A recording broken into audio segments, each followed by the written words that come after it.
Welcome.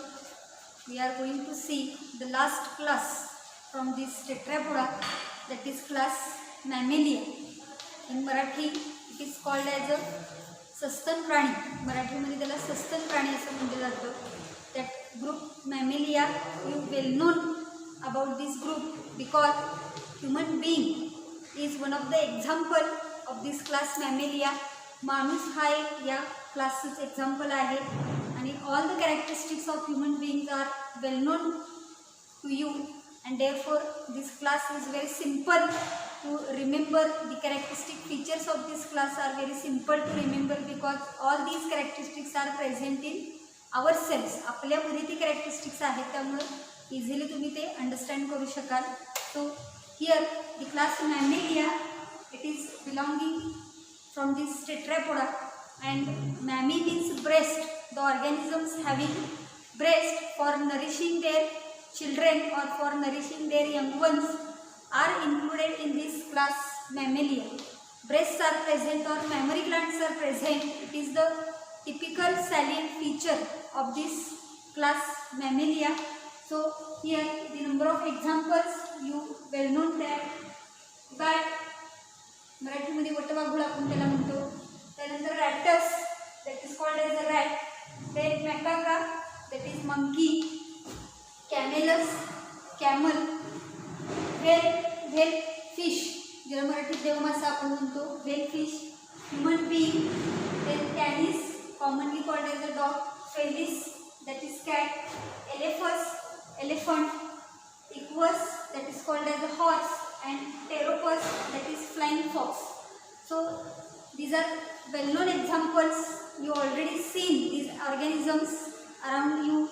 That is ज्यामध्ये donkey येतो, horse येतो, त्यानंतर मंकी आहे, डॉग आहे, कॅट आहे, टायगर, चिता, elephant, camel, giraffe, zebra, elephant. All well known examples you already know from this class. So here the typical salient feature of this class is mammary glands are present for the nourishment of their young ones. बाळांना वाढवण्यासाठी, बाळांना nourishment देण्यासाठी, त्यांची भूक भागवण्यासाठी memory ग्लँडमधून milk secret केलं जातं. हे टिपिकल कॅरेक्टरिस्टिक फीचर या फायलमचं आहे. Next here these are omnipresent. As we have seen this characteristic from phylum Arthropoda. Arthropoda phylum is showing the omnipresent appearance, means the organisms belonging from Arthropoda are present everywhere. Such a way the class Mammalia is also showing the omnipresent nature, means present everywhere. म्हणजे यातले organism जमिनीवर असतात, जमिनीच्या खाली असतात, झाडावर असतात, अवकाशात असतात, पाण्यामध्ये असतात, अशा सर्व ठिकाणी यातले ऑर्गॅनिझम बघायला मिळतात, म्हणून त्याला ओमनी प्रेझेंट म्हटलेलं आहे. So here mostly terrestrial organisms are present. In that example lion, tiger, dog, man, cat, which are present on the terrestrial habitat. जमिनीवरती राहणाऱ्या प्राण्यांचे हे एक्झाम्पल आपल्याला सांगता येतील. Then some are aquatic. Some mammalians organisms are present in water. These are called as the aquatic mammals. Here example sea lion, common seal, dolphin, walrus, whale. हे खूप सारे एक्झाम्पल्स आहेत की जे आपल्याला पाण्यामध्ये असलेले बघायला मिळतात. They are belonging to mammalia group. Sea lion, common seal, dolphin, walrus, whale fish etcetera. Few are aerial. Some are showing aerial mode of life, means they are present in air, and here example is bat. वटवाघूळचं example आपल्याला इथे सांगता येईल. Then few are arboreal. Some are arboreal. Arboreal means they are living on trees. झाडावरती राहणारे जे आहेत त्याला अर्बोरियल म्हटलं जातं. स्पॅरल अँड मंकीज, खारुताई आणि माकड, हे ऑर्गॅनिझम आपल्याला इथं अर्बोरियल ॲडॅप्टेशन किंवा अर्बोरियल लाईफ सायकल दाखवणारे असे ऑर्गॅनिझम्स आहेत. So here some are terrestrial, some are aquatic, some are aerial, and some are arboreal. All these organisms are included in this class Mammalia, and therefore they are known as omnipresent nature. Okay. Now most of them are herbivorous. The mode of nutrition here, most of these organisms are herbivorous, means they are present on plants. They are dependent or they are feeding on plants. few are carnivorous, some are carnivorous, काही मांसाहारी आहेत and few are here omnivorous म्हणलेलं आहे बघा. 3 terms आहेत, herbivores, carnivorous and omnivorous. Herbivores शाकाहारी प्राणी आपण म्हणणार आहे, झाडपाला गवत खाणारे. कार्निवोरस मांसाहारी प्राणी त्याला म्हणलं जातं. आणि ओमनिवोरस जो शब्द आहे तो ओमनिवोरस म्हणजे they are feeding both on plants and as well as flesh of animal. जे झाडपाला पण खाणारे आहेत आणि प्लस काही मांस खाणारे पण आहेत. त्याच्यामध्ये वेल नोन एक्झाम्पल ह्युमन बिईंग आहे. आपण स्वतः माणूस प्राणी जो आहे तो माणूस काय करतो, झाडपाला गवत जे असेल म्हणजे भाज्या वगैरे आपण खातो, फळं वगैरे, आणि त्याचबरोबर मांस म्हणजे मटण, मासे हे सुद्धा खाल्लं जातं माणसांकडून. तर असे काही ऑर्गॅनिझम जे आहेत ते ओमनिवोरस आपल्याला सांगता येतील. काही ऑर्गॅनिझम कार्निवोरस आहेत आणि mostly the organisms are herbivorous. These are the some characteristic features. Here are the examples from this class. So this is duck-billed platypus. duck-billed platypus हा एक ऑर्गॅनिझम आहे. लॉयन आपल्याला माहिती आहे, बियर आहे, अस्वल आपण त्याला म्हणतो. कॅट मांजर आहे, गोट ज्याला आपण कोल्हा म्हणू शकतो, हा कुत्रा आहे. हायना नावाचा ऑर्गॅनिझम आहे. ब्राऊन बियर आहे. अस्वलाचे अनेक प्रकार आपल्याला बघायला मिळतात. त्यानंतर आहे कांगारू, स्वॅरल, खारुताई आपण त्याला म्हणतो, हा मनीस आहे. त्यानंतर रॅट आहे, टायगर आहे, टेरोपस ज्याला बॅट असं म्हटलं जातं.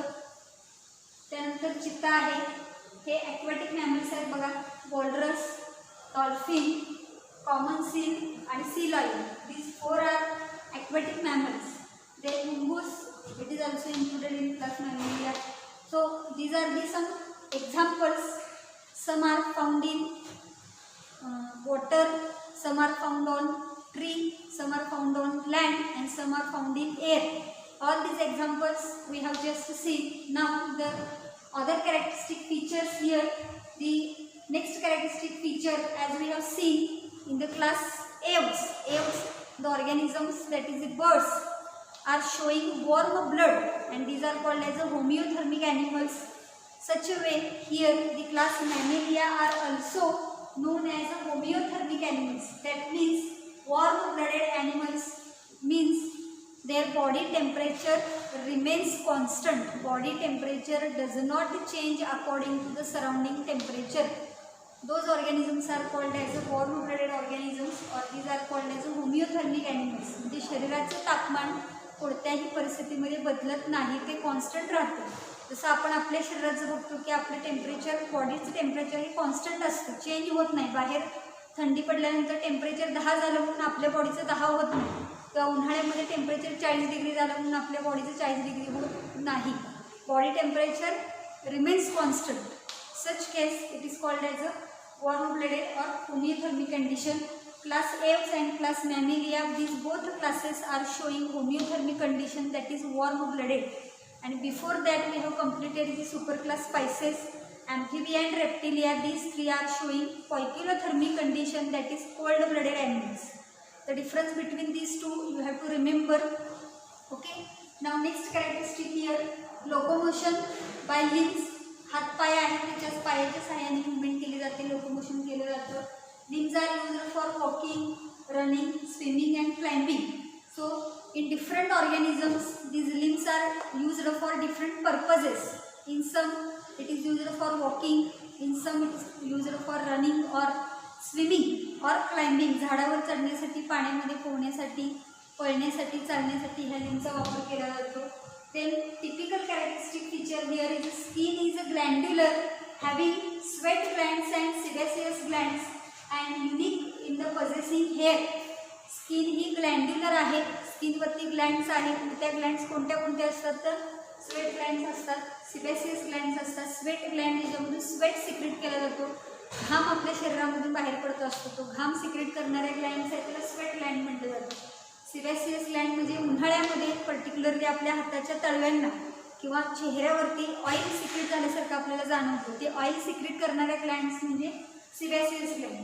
Both these glands are present in our skin, and therefore skin is called as a glandular. And another typical characteristic feature here, the skin is showing presence of hairs. All the organisms belonging to class Mammalia are showing presence of hairs.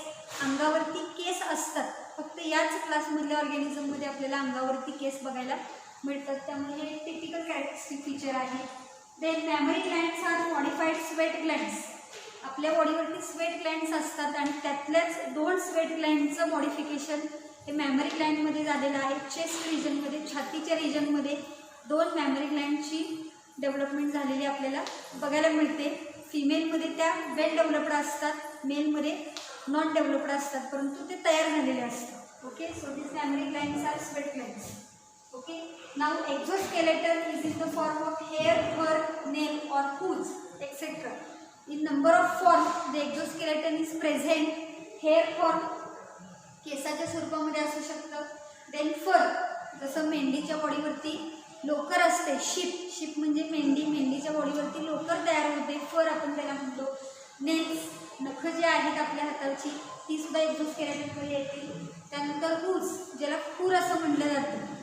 गाई म्हैशी किंवा गाय म्हैस घोडा वगैरे आपण जे बघतो त्यांचे जे पाय असतात त्या पायावरती आपल्याला हूज असे बघायला मिळतात, त्याला खूर असं म्हटलं जातं. अशा वेगवेगळ्या फॉर्ममध्ये, in the form of hair or nail or fur or hooves, the exoskeleton is present. ते body division, body is divided into head, neck, trunk and tail, just like aves. एव्जमध्ये आपण बघितलेलं होतं हेड, नेक, ट्रंक आणि tail. एव्जमध्ये, मॅमेलियामध्ये same body divisions आहेत. त्याच्या अगोदर रेप्टिलिया आपण बघितला, रेप्टिलियामध्ये पण हेड, नेक, बॉडी आणि टेल, बॉडी किंवा ट्रंक आणि टेल आपण त्याला म्हणूया, ही आपल्याला डिव्हिजन्स बघायला मिळतील. ॲम्फिबियामध्ये मात्र आपल्याला फक्त हेड, ट्रंक आणि टेल, नेक तिथे ॲबसेंट असते. असं कंपॅरेटिव्हली आपल्याला ही कॅरेक्टरिस्टिक्स काय करायचे लक्षात ठेवायचे आहेत एक्झामच्या दृष्टीने, की ॲम्फिबियामध्ये काय नाही, त्याच्यामध्ये काय आहे, असे वेगवेगळ्या क्लासेसचे कंपॅरेटिव्हली कॅरेक्टरिस्टिक्स स्टडी करायचे आहेत.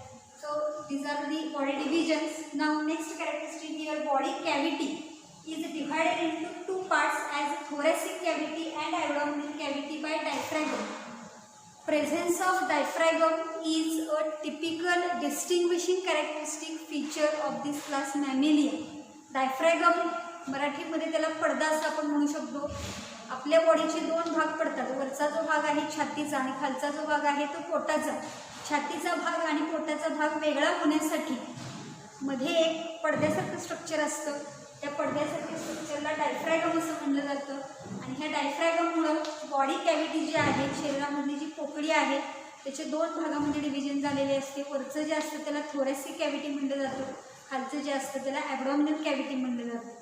Only the class mammalia is showing presence of diaphragm and the body cavity is divided into 2 parts, thoracic cavity and abdominal cavity. This is also important characteristic feature of this class Mammalia. Now next characteristic feature here, presence of external ear. Presence of external ear, it is called as ear pinna. हे जे कान दिसतात आपल्याला हे external year म्हटलं जातं.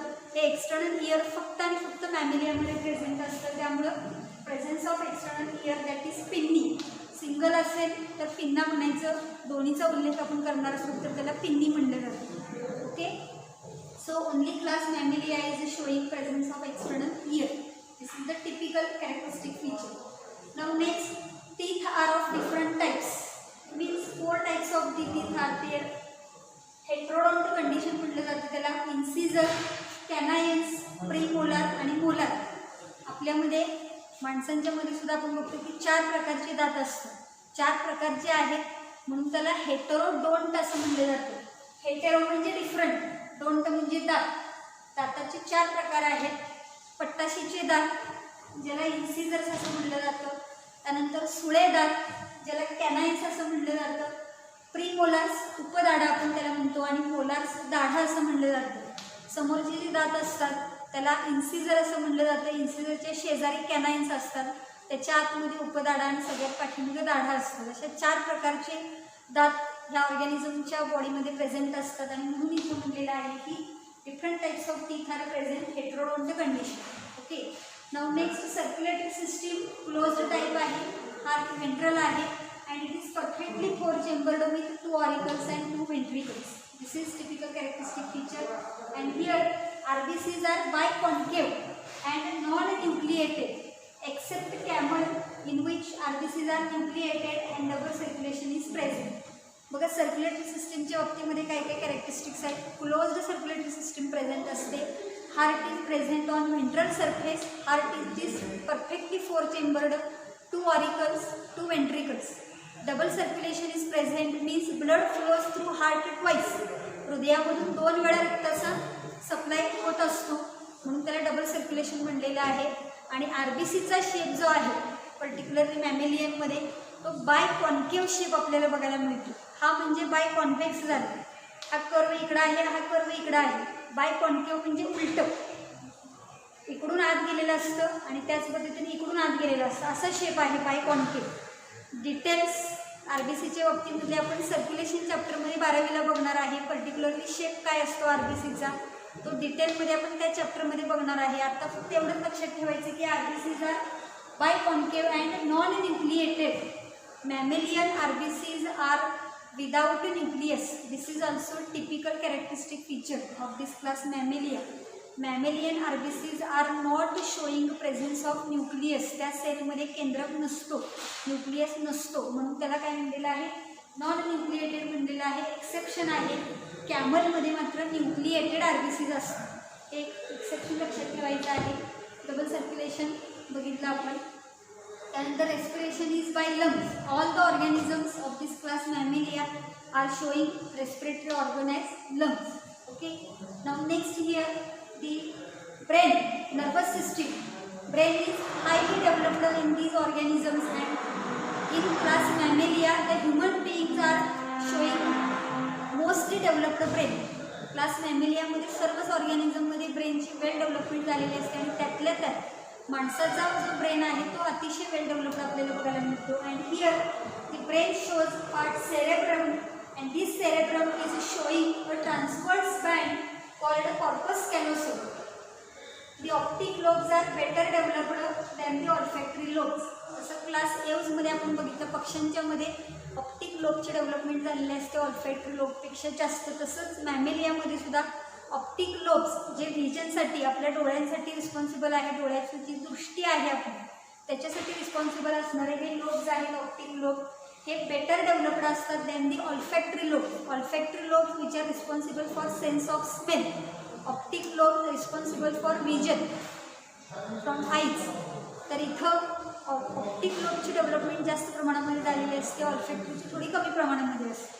आणि cerebrum, cerebrum म्हणजे हा ब्रेनचा समोरचा पार्ट असतो आपल्या आतला. ह्या सेरेब्रमच्या 2 भाग असतात, इकडचा एक भाग आणि इकडचा एक भाग.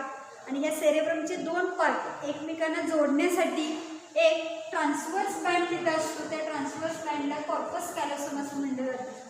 आत्ता फक्त एवढंच लक्षात ठेवा, आपल्या ब्रेनचा हा समोरचा पार्ट असतो त्याला सेरेब्रम म्हटलं जातं.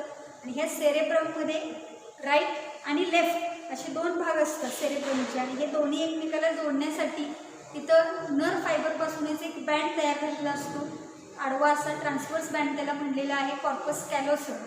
डिटेल स्ट्रक्चर विथ डायग्रॅम आपण 12च्या चॅप्टरमध्ये बघणार आहे, कंट्रोल अँड कोऑर्डिनेशन. त्यामुळे आत्ता याची आपण डायग्रॅमॅटिक माहिती घेणार नाही. अख्खा ह्युमन ब्रेन जो आहे किंवा ह्युमन नर्वस सिस्टीम जी आहे ती इन डिटेल आपल्याला 12थला स्टडी करायची आहे. त्यावेळेला सगळे शब्द, सेरेब्रम म्हणजे काय, कॉर्पस कॅलोसम म्हणजे काय, ऑप्टिक लोब कशाला म्हणायचं, ऑल्फॅक्टरी लोब कशाला म्हणायचं, ते कुठं असतात आपल्या ब्रेनमध्ये, हे सगळे डिटेल्स आपण त्या चॅप्टरमध्ये बघणार आहे. त्यामुळे आत्ता फक्त हा इंट्रोडक्टरी पार्ट आहे. मॅमेलियाचं कॅरेक्टरिस्टिक म्हणून फक्त आपल्याला लक्षात ठेवायचं की brain is highly developed, cerebrum is showing transverse band that is called as a corpus callosum and optic lobes are well developed than the olfactory lobes. हे टिपिकल कॅरेक्टरिस्टिक फीचर लक्षात ठेवायचं आहे. Then sexes are separate showing sexual dimorphism. Male female वेगळे असतात, prominent sexual dimorphism आपल्याला तिथं बघायला मिळतं. And fertilisation is internal. All the organisms are showing fertilisation internal. Next characteristic here, these are mostly placental. So here placental and viviparous, that is giving birth to young ones. Example, human being, bat, camel, whale, monkey, rat, etc. The organisms belonging to class Mammalia are called as a placental mammals. Why these are called as a placental mammals? during embryonic development the placenta is formed. Embryonic development म्हणजे गर्भाशयामध्ये गर्भ वाढत असतो, गर्भामध्ये बाळाची वाढ होत असते. कुठलाही ॲनिमल असू दे, त्या ॲनिमलचं ज्या वेळेला पिलू वाढत असतं त्या गर्भाशयामध्ये, त्यावेळेला तिथं प्लासेंटा नावाचा एक ऑर्गन तयार होतो. टेम्पररी ऑर्गन असतो, फक्त प्रेग्नन्सीच्या पिरियडमध्ये तो तयार होतो, नंतर तो शरीराच्या बाहेर टाकला जातो फिमेल बॉडीमधून. तर प्लासेंटा आहे म्हणून त्याला काय म्हटलं जातं, प्लासेंटल असं म्हटलं जातं. तर हा प्लासेंटा काय आहे, त्याचं काय स्ट्रक्चर आहे हे सुद्धा आपण 12वीच्या ह्युमन रिप्रोडक्शन चॅप्टरमध्ये बघणार आहे. त्यामुळे आत्ता मी त्याची जास्त माहिती तुम्हाला सांगणार नाही. फक्त एवढंच लक्षात ठेवायचं की mammals here the organisms are showing placental condition and viviparous condition. Placental formation of placenta is there during embryonic development and viviparous giving birth to their young ones. But here exception is there.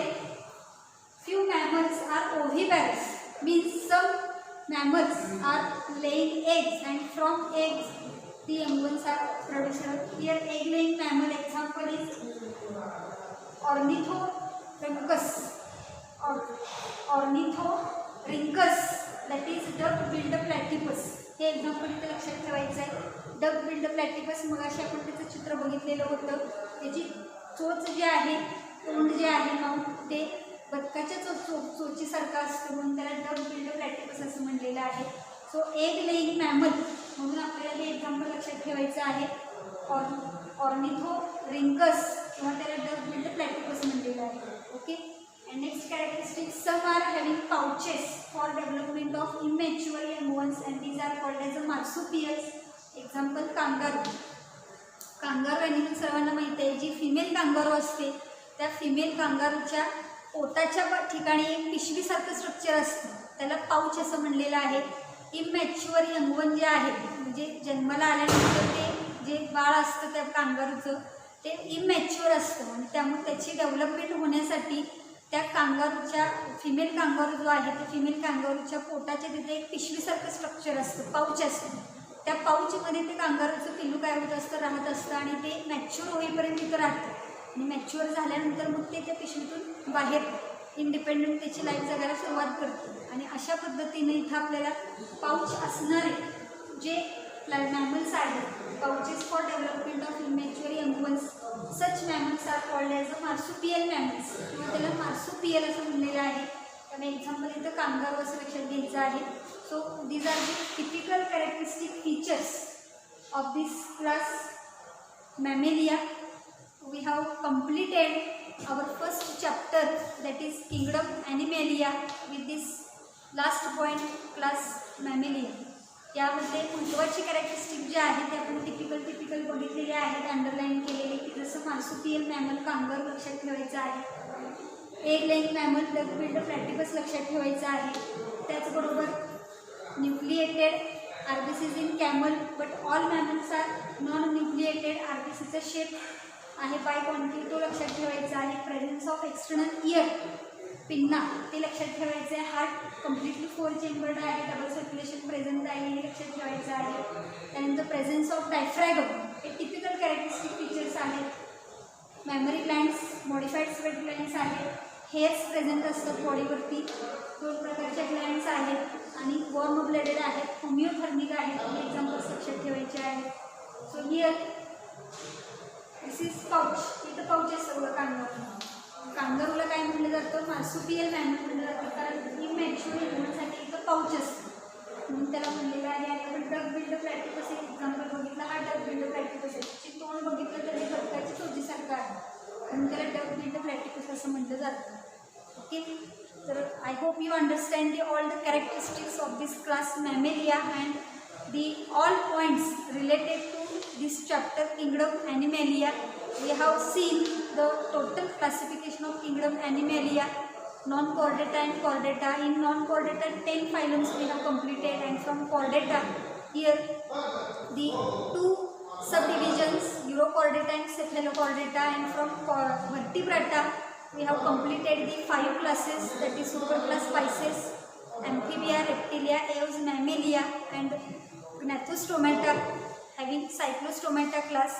All these points we have completed and we are finished up here the chapter Kingdom Animalia.